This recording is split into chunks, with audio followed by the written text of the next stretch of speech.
Hello students, मेरा नाम है श्वेता। स्वागत करती हूँ आप सभी का मेरे इस YouTube channel SWT study zone में।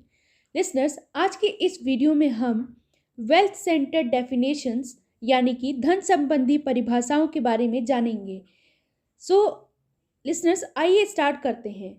एक और बात, अगर अभी तक आपने हमारे इस चैनल को लाइक शेयर एंड सब्सक्राइब ना किया हो तो प्लीज़ कर लीजिएगा और इस वीडियो को अंत तक ज़रूर देखिएगा ताकि सारी चीज़ें जो हैं, सारी पॉइंट्स जो हैं आपको क्लियर हो सकें। अब आइए स्टार्ट करते हैं। जैसा कि आप स्क्रीन पर लिसनर्स देख सकते हैं कि मैंने वेल्थ सेंटर्ड डेफिनेशन यानी धन संबंधी परिभाषाएं जो थी, मैंने इससे पहले जो इंट्रोडक्शन में आपको पहले जो वीडियो भेजी है उसमें काफ़ी इकोनॉमिक्स से रिलेटेड इंट्रोडक्शन दिया है, तो वो पहले आप वीडियो देख लें ताकि आपको काफ़ी चीज़ें क्लियर हो जाएं कि इकोनॉमिक्स कहाँ से आया, उसकी हिस्ट्री क्या है।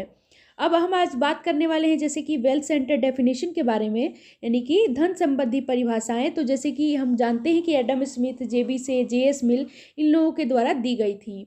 तो इसमें बेसिकली हुआ क्या लिसनर्स कि क्लासिकल स्कूल के जो संस्थापक थे या फिर कह सकते हैं आप अर्थशास्त्र के जनक यानी कि फादर ऑफ इकोनॉमिक्स कौन है? Adam Smith. और उनके जो समर्थक थे या फिर अनुयायी थे, उन्होंने अर्थशास्त्र को क्या कहा? धन का विज्ञान कहकर परिभाषित किया था। एडम स्मिथ ने अपनी प्रथम पुस्तक का जो नाम था उनका, यानी कि राष्ट्रों के धन के स्वभाव तथा कारणों की खोज, जिसको इंग्लिश में an inquiry into the nature and causes of wealth of nation कहा गया। तो एडम स्मिथ ने क्या बताया कि अर्थशास्त्र धन संबंधी विज्ञान है, यानी अर्थशास्त्र क्या है? धन संबंधी विज्ञान है। देखिए आप, मैंने इंग्लिश में भी डाल दिया है, economics is the science of wealth. तो इस प्रकार जो एडम स्मिथ के कथन से ये बात स्पष्ट होती है लिसनर्स कि जो अर्थशास्त्र है वो अर्थशास्त्री का कर्तव्य उन उपायों को बताना है जिससे समाज में धन की वृद्धि हो सके। तो बेसिकली इनका मेन जो दिया है, उन्होंने सिर्फ धन के बारे में ही बताया है। जैसे कि अगर उदाहरण के लिए और भी इनके लोग को जो समर्थक थे आप जान सकते हैं कि फ्रांसीसी अर्थशास्त्री थे JB से। तो JB से की देखिए मैंने डेफिनेशन भी डाल रखी है, अर्थशास्त्र वह विज्ञान है जो धन का अध्ययन करता है, ये इन्होंने JB से ने कहा। In economics is the science which treats of wealth. फिर वॉकर के अनुसार कौन सी डेफिनेशन थी? यानी कि अर्थशास्त्र ज्ञान की वह शाखा है जो धन से संबंधित है। ये वॉकर की डेफिनेशन है, यानी कि इकोनॉमिक, इंग्लिश में कह सकते हैं आप इसको, economics is that body of knowledge which relates to wealth. तो ये कुछ वेल्थ सेंटर्ड डेफिनेशंस थी, मीनिंग मैंने आपको बताई।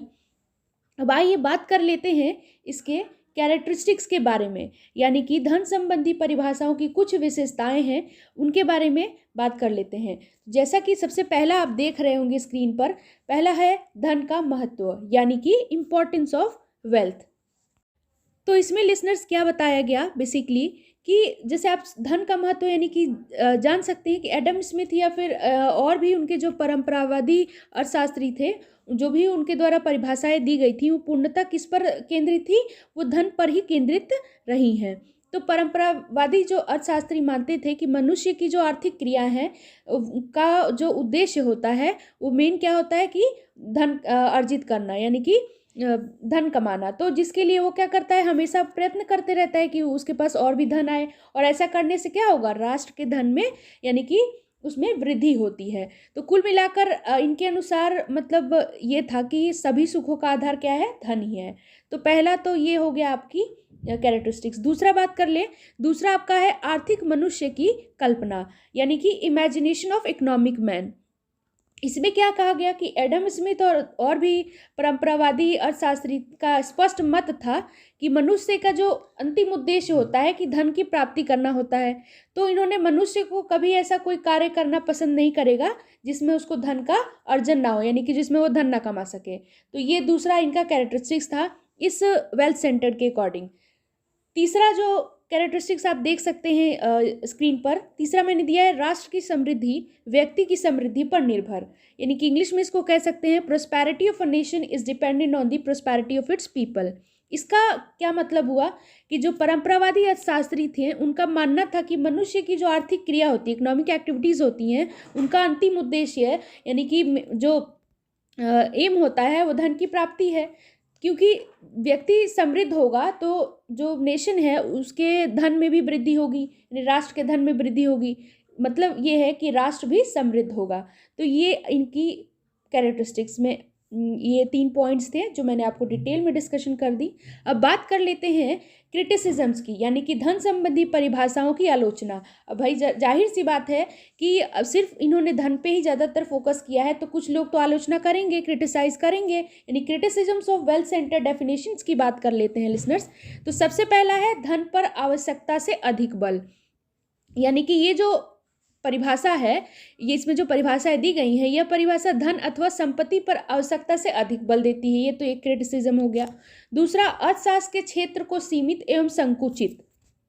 इसमें क्या कहा गया कि बेसिकली जो ये परिभाषा है वो धन शब्द को सीमित या संकुचित अर्थ में लिया गया है। इसमें बोला गया कि जो धन होता है उसका केवल भौतिक पदार्थ में ही नहीं बल्कि सेवाओं में भी सम्मिलित है, ये जो कि क्या करता है कि ह्यूमन की जो नीड्स होती हैं, आवश्यकता होती हैं, उनकी पूर्ति करती है और परिणाम भी इनका सीमित होता है।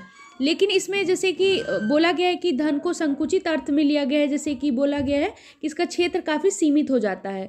ये जो परिभाषा है इसमें बेसिकली ये था कि ये अर्थशास्त्र के क्षेत्र को काफ़ी सीमित कर देता है, यानी कि ये परिभाषा अर्थशास्त्र के क्षेत्र को अन्य दृष्टिकोण से भी सीमित कर देती है।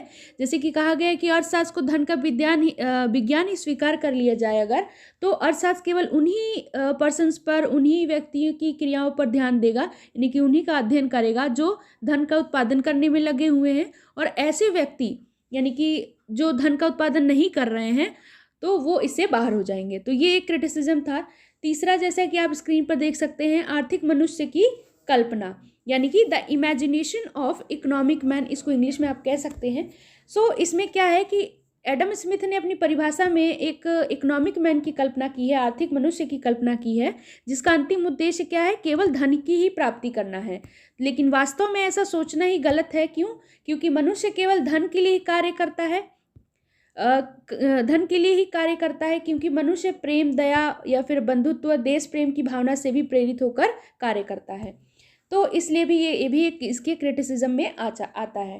तो आई होप आपको जितनी भी चीज़ें मैंने आपको इस वीडियो में समझाई हैं आपको क्लियर हो गई होंगी। लिसनर्स, अगर ना समझ में आई हो कोई भी पॉइंट तो आप मेरे कमेंट सेक्शन में कमेंट करके बता सकते हैं, और अगर ये वीडियो पसंद आया हो तो please like, share and subscribe करना ना भूलिएगा। और अगर अभी तक हमारे अपने इस चैनल को सब्सक्राइब भी ना किया हो, जो नए जुड़े हो, तो वो भी कर लें ताकि आपको आगे और भी नई नई वीडियोस मिलती रहें। So thank you so much.